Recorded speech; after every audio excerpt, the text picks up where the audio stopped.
धर्मात्माओं में परम श्रेष्ठ युधिष्ठिर ने जब ऐसा कहा तो धौम्याचार्य जी खड़े हुए और मौन रह करके थोड़ी देर विचार किया। फिर ब्रह्म ऋषियों की सभा में कहा, धौम्य बोले, राजन, संपूर्ण सृष्टि के अन्नदाता भगवान सूर्य हैं। अगर वो उदय ना हो तो अन्न ही पैदा ना हो, उन्हीं से होता है, उन्हीं से अंकुरण होता है, उन्हीं से पोषण होता है, उन्हीं से फसल पकती है। वही जब शुष्कावस्था भूमि में करते तो उसमें बल आता है, वही जल देकर उसमें सींचते हैं। भगवान सूर्य की ही कृपा से अन्न का पोषण होता है।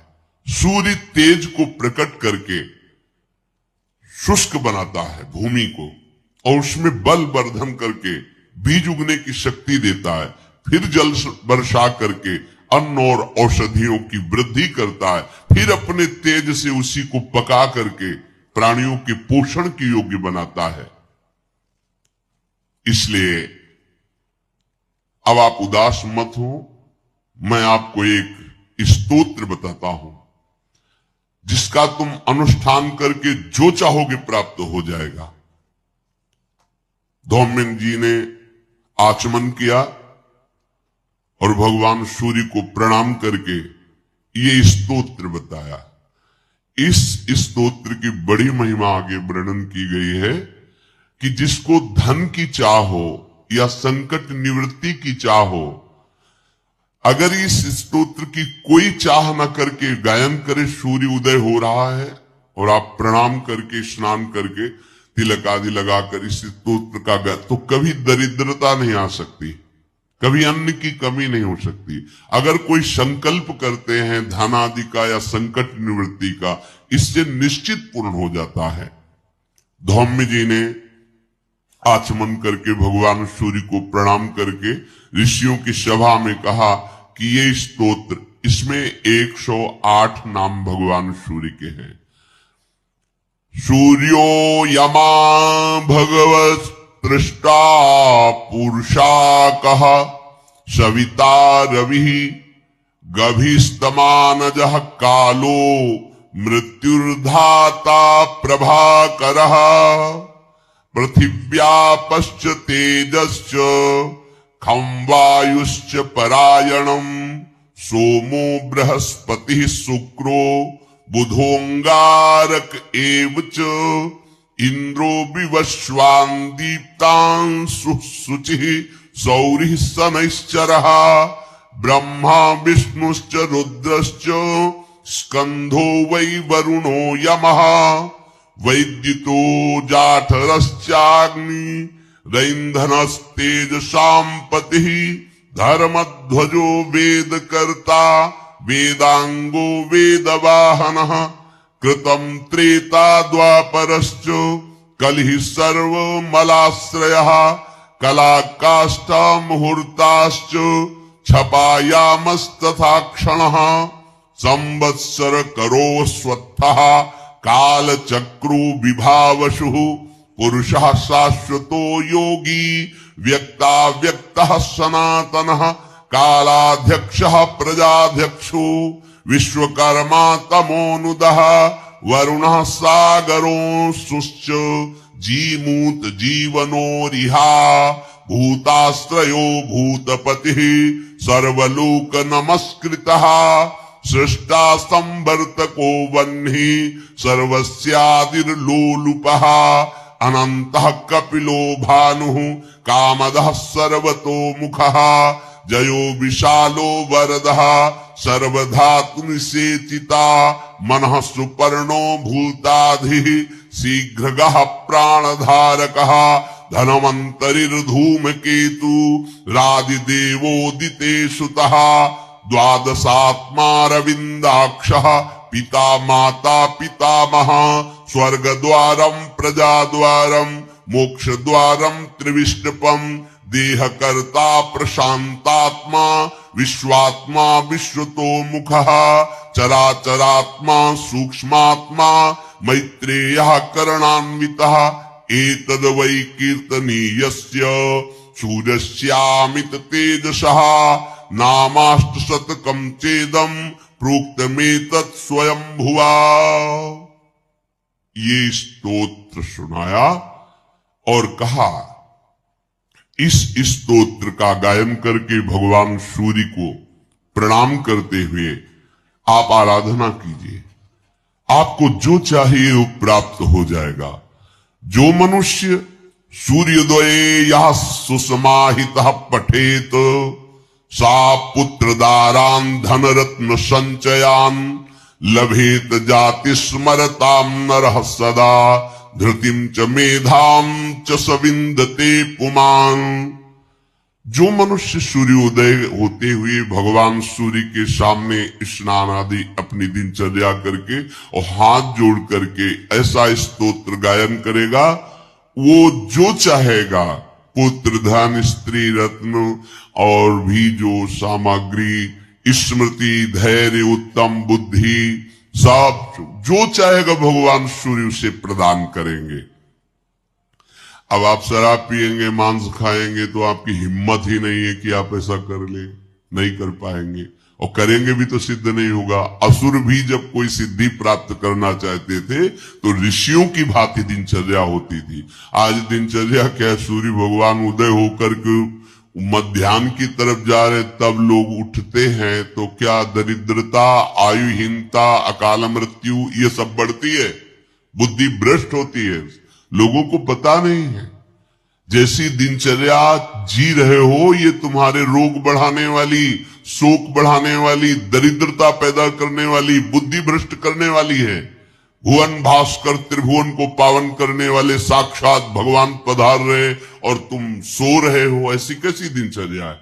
नहीं, भगवान सूर्य के उदय होने के 48 मिनट 2 घड़ी पहले हर व्यक्ति को उठ जाना चाहिए, कम से कम, भले साधक नहीं हो तो उठ जाओ, बैठकर भगवान नाम जप करो, स्नान आदि करके उनको अर्घ दान करो, प्रणाम करो। इससे आपकी आयु बढ़ेगी, आपकी स्त्री बढ़ेगी, आपकी बुद्धि ठीक रहेगी। और अगर कहीं ये स्तोत्र गायन कर ले तो कह रहे जो कामना करोगे उसकी पूर्ति हो जाएगी। महाराज युधिष्ठिर ने गंगा स्नान किया, फिर गंगा जल का आचमन करके और इस स्तोत्र का गंगा में खड़े होकर के जप किया। भगवान सूर्य की आराधना की और जब स्तोत्र पूर्ण हो जाता तब हाथ जोड़कर प्रार्थना करते, हे प्रभु आपका उदय संसार के अंधकार को नष्ट करने के लिए है, आपकी कृपा से ही बुद्धि प्रकाशित होती है और भगवान में लगती है, धर्म का पालन होता है, आपकी कृपा से ही अर्थ और काम संबंधी कर्मों में प्रवृत्ति होती है। यदि आप उदय ना हो तो कोई भी कार्य नहीं बन सकता। हे नाथ आप हम पे कृपा करो। भगवान सूर्य जब देखा कि युधिष्ठिर जी अनन्य भाव से सूर्य भगवान की उपासना कर रहे हैं तो प्रकट हो गए। वो गंगा जी में खड़े इसी स्तोत्र का जप करते थे। पांडु कुमार युधिष्ठिर ने देखा कि मूर्तिमान तेज स्वरूप भगवान भास्कर सामने प्रकाशित है, मानो महान प्रज्वलित ज्वाला हो, ऐसा तेज भगवान सूर्य का। भगवान सूर्य प्रकट होकर बोले, धर्मराज तुमने जो इस स्तोत्र का गायन किया मैं बहुत प्रसन्न हुआ। तुम्हें अन्न ही तो चाहिए ना, लो गृहीष्व पिठरम ताम्रम मया दत्त नराधिपो यावद वर्ष्यति पांचाली पात्रेणानेन सुव्रत। युधिष्ठिर ये बटलोई लो, देखने को तो ये छोटी सी दिखाई दे रही है ताम्र प्रात की, पर इसमें तुम फल मूल सब्जी पेय रस जो चाहोगे जितना चाहोगे उतने को पवा सकते हो। सिद्ध बटलोई, न गैस की जरूरत है न चूल्हा की, न कोई बनाने की जरूरत है। जो चाहोगे कि उसी बटलोई से सब्जी, उसी से खीर, उसी से जूस, जो चाहोगे सब उसी से निकले। अपने लोगों को चाहिए क्या? हाँ, जरूरत नहीं रहेगी, लेकिन अपने लोगों को ऐसी जगह पहुंचना है कि इस बटलोई की जरूरत नहीं है। हाँ, चंपक लता जी जो चिंतन करती है वही पदार्थ श्री जी की सेवा में पहुंचता है। वहां भी थोड़ी कि सिलेंडर खत्म हो गया, ललिता जी जल्दी ऐसा तक नहीं है। वहां जो चिंतन करती हो, और जो भी प्रसाद है पाने में प्रियाजू का उच्छिष्ट अमृत है, पर न मल है, न मूत्र है, न विकार को प्राप्त होता है, चिदानंद। तो अपने को बटलोई की जरूरत नहीं, जितनी श्वासें हैं राधा राधा करके पूरी करना है और अपनी श्री जी के पास चलना है। और जब तक द्रौपदी जी नहीं पा लेती तब तक है, जहां द्रौपदी जी पाई फिर आगे कुछ नहीं निकलेगा। जब तक पवाना है द्रौपदी जी ना पाए, और जहां द्रौपदी जी ने प्रसाद पाया, क्योंकि बाद में द्रौपदी जी पाती थी, फिर इसके बाद उसमें नहीं निकलेगा। महाराज सूर्य भगवान इतना कहकर अंतर्ध्यान हो गए। अब तो बड़ी प्रसन्नता हुई कि जो समस्या थी कि 10,000 ब्रह्म ऋषि साथ चल रहे और उनको कैसे भोजन पवाएंगे, तो ये जो स्तोत्र का अगर संध्या जो प्रातःकालीन और सायंकालीन इन दोनों संध्याओं में जो इसका पाठ करेगा, वो कितने भी बड़े बंधन में पड़ा हो उसका बंधन नष्ट हो जाएगा।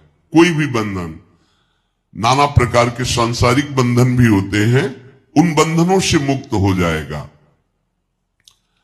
भगवान सूर्य से वर प्राप्त करके युधिष्ठिर जी गंगा जी से बाहर निकले बटलोई लेकर, और धौम्याचार्य जी के चरणों में प्रणाम किया, भाइयों को हृदय से लगाया। द्रौपदी ने युधिष्ठिर जी को प्रणाम किया। पांडुनंदन युधिष्ठिर जी ने बटलोई रखी, और जो जो चाहा तो उसमें सब प्रकार के 56 भोग तैयार, जो चाहो परसते जाओ।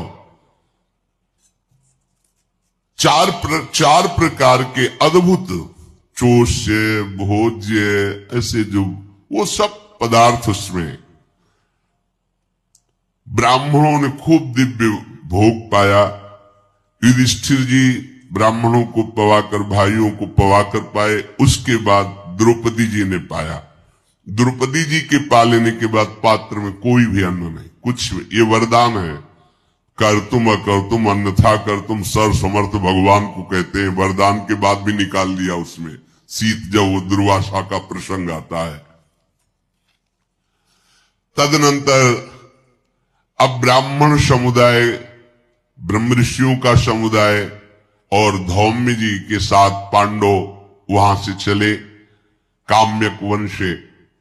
जब पांडव हस्तिनापुर से निकल के गए थे, तब से महाराज धृतराष्ट्र का मन बहुत जल रहा था और घबरा रहा था। अगाध बुद्धि महात्मा विदुर को बुलाया, और धृतराष्ट्र जी ने कहा कि मुझे पता है विदुर जी, तुम्हारी बुद्धि शुक्राचार्य जी के समान परम प्रवीण और धर्म की ज्ञाता है। सूक्ष्म से सूक्ष्म बात को आप जानते हैं। हम सब तुम्हारा सम्मान करते हैं। मेरा हृदय बहुत जल रहा है, क्या होगा मेरा? आप बता सकते हो कि इस समय मुझे क्या करना चाहिए? हमारा जो कर्तव्य हो आप आदेश करो। ये पूर्वासी लोग हमारी निंदा करते हैं, ऐसा गुप्तचरों ने बताया। तो कोई ऐसा उपाय बताओ जिससे पांडव लोग हमारा सर्वनाश ना कर दे, प्रजा विरोध में ना खड़ी हो जाए, मेरा हृदय भी शीतल हो जाए। विदुर जी ने कहा, महाराज आप धर्म अर्थ और काम तीनों प्रकार की प्राप्ति का जो मूल कारण है उसका तो त्याग कर दिए हैं, सत्य मार्ग। तो आपका हृदय जलेगा नहीं और क्या होगा? धर्मात्मा पुरुष सत्य धर्म को ही जड़ बताते, आपने तो जड़ उखाड़ दी। महाराज अभी आपकी बुद्धि काम कर रही है कि आप हमसे प्रश्न कर रहे हो कम से कम, तो आपसे मैं हाथ जोड़ के प्रार्थना करता हूं, पांडु पुत्रों का पालन कीजिए, नहीं तो आपका सर्वनाश हो जाएगा।